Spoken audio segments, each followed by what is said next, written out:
बिस्मिल्लाहिर्रहमानिर्रहीम, अस्सलाम वालेकुम नाजरीन, मैं हूं बाबर हयात और आप देख रहे हैं 24/7 उर्दू न्यूज पर ओमेक्स पेंट्स के ताउन से बाबर हयात शो। नाजरीन, पाकिस्तान सुपर लीग का अगर सबसे बेहतरीन मैच हम उसको कहें सो फार इन सीजन 9 तो बिल्कुल गलत नहीं होगा। We have just witnessed a cracker of a game between Multan Sultan and पे खबर जल्मी, और दोनों टीमों ने भरपूर कोशिश की है मैच जीतने की, सरतोड़ कोशिश की है, लेकिन finally Babar Azam led Peshawar Zalmi won their first match of the season।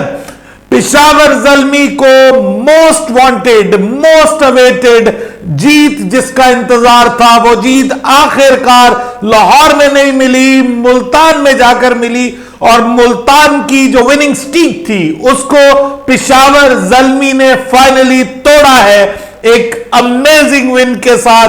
क्या मैच हुआ, और इफ्ती मानिया एक बार फिर इफ्तिखार अहमद ऑलमोस्ट आखिरी ओवर में 22 रन चेस करने के करीब थे, लेकिन वहां पर नवीन उल हक का तजुर्बा काम आ गया और नवीन उल हक को खिलाना काम आ गया। टीम में कुछ तब्दीलियां हुई, कुछ बेहतरी टीम के अंदर लाई गई, जिसकी वजह से आज ये मैच पेशावर जीती है। उसके ऊपर तो हमने बात करनी ही है, और कुछ बात हमने बाबर आजम की कप्तानी को लेकर के भी करनी है, क्योंकि उसके ऊपर भी अब खासी तनकीद हो रही है। लेकिन उससे पहले बात करेंगे, बड़ी खबर आई है पाकिस्तान वर्सेस न्यूजीलैंड।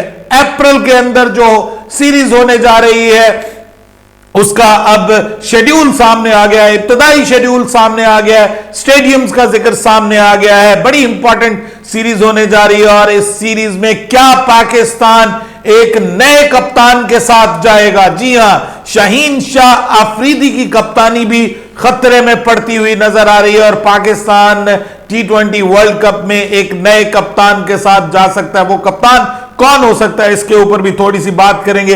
लेकिन आगे बढ़ने से पहले आपसे गुजारिश कि अगर आप हमारे नए व्यूअर हैं तो प्लीज हमारे इस चैनल को जल्दी से कर लीजिएगा सब्सक्राइब, और बेल आइकन को पुश करना मत भूलिएगा। मुझे फॉलो कीजिए इंस्टाग्राम पे बाबर हयात शो, और हमारे पेज को फेसबुक पे लाइक कर लीजिएगा। तो जनाब, न्यूजीलैंड को पाकिस्तान का दौरा करना है। अब आपको पता है कि आज एग्जैक्टली 100 डेज बाकी रह गए हैं वर्ल्ड कप 2024 के आगाज में, और आईसीसी ने काउंटडाउन भी स्टार्ट कर दिया, और कुछ टिकट्स के हवाले से भी उन्होंने पैगाम दिया। टिकट्स खरीदने के हवाले से भी आप उनकी वेबसाइट विजिट कर सकते हैं वर्ल्ड कप की। ये एक माहौल बनना शुरू हो गया, और साथ ही पाकिस्तान की वर्ल्ड कप तैयारियों में एक बहुत इंपॉर्टेंट सीरीज न्यूजीलैंड का दौरा है पाकिस्तान, उसका शेड्यूल सामने आ गया है, और अप्रैल 2024 में यह सीरीज होने जा रही है। यह तो कंफर्म हो गया, और अब खबरें मजीद आगे की आ रही हैं कि इस सीरीज में जो मैचेस हैं वो 5 T20 इंटरनेशनल मैचेस होंगे। सो बहुत इंपॉर्टेंट सीरीज है पाकिस्तान के लिए वर्ल्ड कप की तैयारी को लेकर के, और पाकिस्तान इसमें अपना ऑलमोस्ट फाइनल कॉम्बिनेशन जो है वो बना सकता है, आजमा सकता है और ट्राई कर सकता है। और उसके बाद फिर आपको पता है मई के अंदर पाकिस्तान को जो है वो आई थिंक सो आयरलैंड का दौरा करना है, और उसके बाद फिर इंग्लैंड का दौरा करना है। तो वहां पर फिर पाकिस्तान अपनी फाइनल कॉम्बिनेशन के साथ ही खेलना चाहेगा।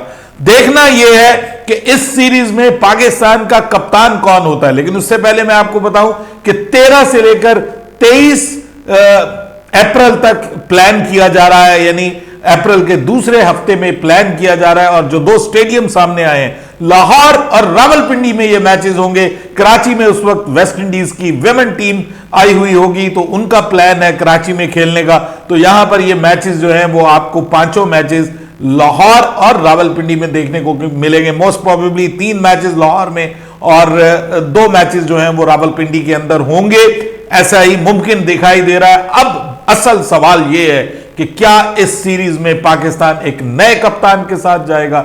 शाहीन की कप्तानी को लेकर के बड़े एतराजात उठ रहे हैं। पाकिस्तान के साबिक कप्तान अजहर अली ने उसके ऊपर बात की है, वसीम अकरम ने उसके ऊपर बात की, और अब तो चुपके चुपके शाहिद आफरीदी भी उसके ऊपर बात कर रहे हैं। और अजहर अली ने तो यह तक कहा है कि उनकी कप्तानी जो पहले भी कोई बहुत अच्छी नहीं थी, राशिद खान के बाद उनकी कप्तानी और ज्यादा एक्सपोज हुई है, और राशिद खान ही असल में रीजन थे लाहौर कलंदर्स की जीत के, लेकिन राशिद खान का ना होना लाहौर कलंदर्स के लिए बहुत बड़ा मसला बना, क्योंकि इससे शाहीन शाह अफरीदी की जो कप्तानी है वो भी एक्सपोज हो गई है। शाहीन शाह अफरीदी की कप्तानी में इस बार लाहौर कलंदर्स अपने पहले सभी मैचेस हार चुकी है और उनकी कप्तानी बुरी तरह एक्सपोज हो रही है। तो क्या पाकिस्तान की टीम एक नए कप्तान के साथ जाएगी? ऑप्शंस क्या हैं?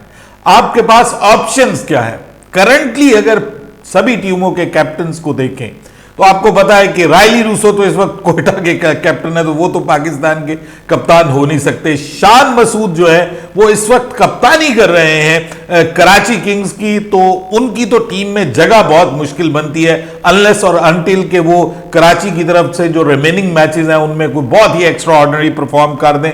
और उसके बाद अगर आप देखें तो बाबर आजम आपको नजर आते हैं पिशावर ज़ल्मी में। बाबर आजम की कप्तानी को लेकर के अब्दुल रज़ाक का कहना है, उन्होंने कहा कि बाबर आजम कैपेबल ही नहीं है कप्तानी की, उनको कप्तानी करनी नहीं चाहिए, वो इस काबिल ही नहीं है कि वो कप्तानी कर सके। बहरहाल इस पे मैं अपनी राय नहीं देता। आज के मैच में तो खैर उन्होंने अच्छी कप्तानी की, जो बीच में एक दो चीजें हैं जिसके ऊपर बात हो सकती है वो आगे जाके करता हूं, लेकिन ओवरऑल ठीक था। आज ऑब्वियसली जब आप मैच जीत जाते हैं तो सभी चीजें चुप जाती है। बाय द वे आज बाबर आजम नाकाम हुए हैं बैटिंग में, लेकिन उनकी टीम कामयाब हो गई। लेकिन जब जब वो खुद कामयाब होते हैं टीम कामयाब नहीं हो पाती, ये भी एक बड़ा सवाल है। तो जनाब शाहीन शाह अफरीदी खुद अपनी टीम लाहौर कलंदर्स के, तो कप्तान कौन बचता है जो इस वक्त सबसे अच्छी कोई कप्तानी कर रहा है?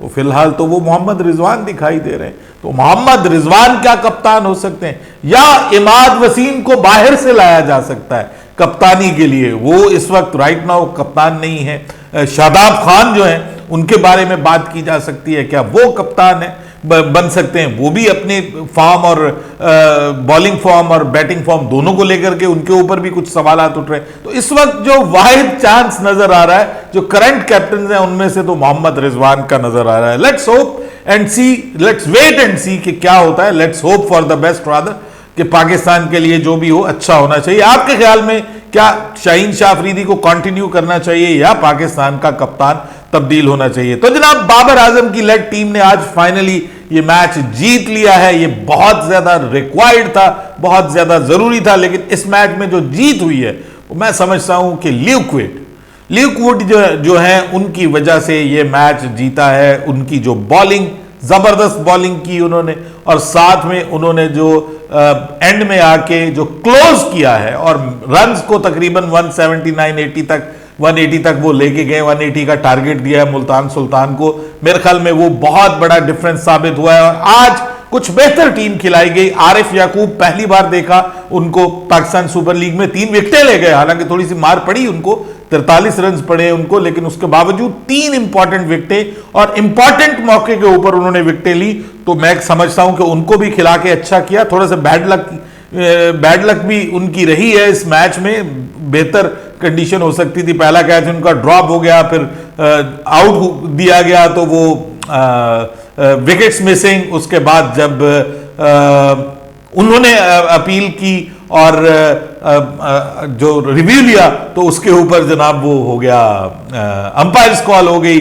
फिर एक जो है वो उनको एज लग के तो विकेट कीपर नहीं रोक पाए। सो ओवरऑल मैं ये समझता हूं कि उन्होंने अच्छी बॉलिंग की, लेकिन 3 विकेटें उसके बावजूद वो ले गए हैं। सो नवीन उल हक का आना बहुत अच्छी ऑप्शन हुई, ये भी बेहतर। लेकिन मैं ये समझता हूं कि नवीन उल हक से सिर्फ 1 ओवर करवा के उनको पीछे रख लिया गया, जो कि मेरी समझ से बालातर है, और वहां पर ले आया गया वॉल्टर को।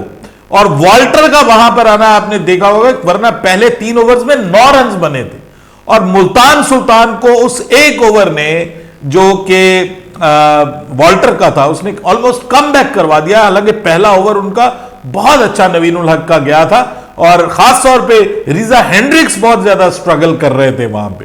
तो लगता है कहीं कहीं बाबर आजम ओवर थिंक कर जाते हैं, कहीं कहीं फील्ड सेटिंग में भी प्रॉब्लम आता है, बॉलर्स के इस्तेमाल में भी थोड़ा बहुत मसला होता है उनकी कप्तानी को लेकर के। लेकिन ओवरऑल क्या कमाल का मैच हुआ जी। ये लास्ट बॉल तक जाने वाला, ये मैं समझता हूं first cracker of the game. इससे पहले इफ्ती ने जो मैच जितवाया था पिछला, वो भी बहुत अच्छा था, लेकिन ये मैच जो है वो तो ऑलमोस्ट वो बन गया था 1 साइडेड। लेकिन ये लास्ट बॉल पे गया है और इस बार इफ्ती लास्ट बॉल पे छक्का नहीं मार सके।